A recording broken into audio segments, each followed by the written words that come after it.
ఆకుకూరల్లో సంవత్సరం పొడుగునా మరి లభించే చక్కటి ఆకుకూర బచ్చలి కూర.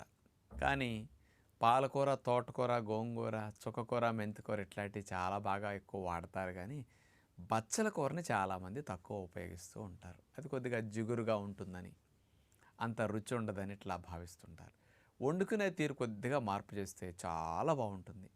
ఈ బచ్చల్లో ఎక్కువగా తీగ బచ్చలి మీకెవరికన్నా చిన్న చిన్న దొడ్డి సదుపాయం ఉన్నా, లేతే మేడ మీద పండించుకునే ఏర్పాట్లు గనక కుండీలు పెట్టుకు చేసుకునే అలవాటు ఉంటే కూడా బచ్చల తీగ పెట్టేసుకుని, ఆ బచ్చల తీగ పాకటానికి కాస్త తాడుని అట్లా తగిలించేసి అల్లికలాగా చేసేస్తే శుభ్రంగా తాడుకు పట్టేసుకుంటుంది పందిరిలాగా.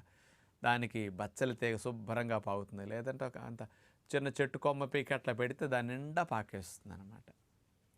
మరి ఈ బచ్చలి కాడలతో వండుకోగలిగితే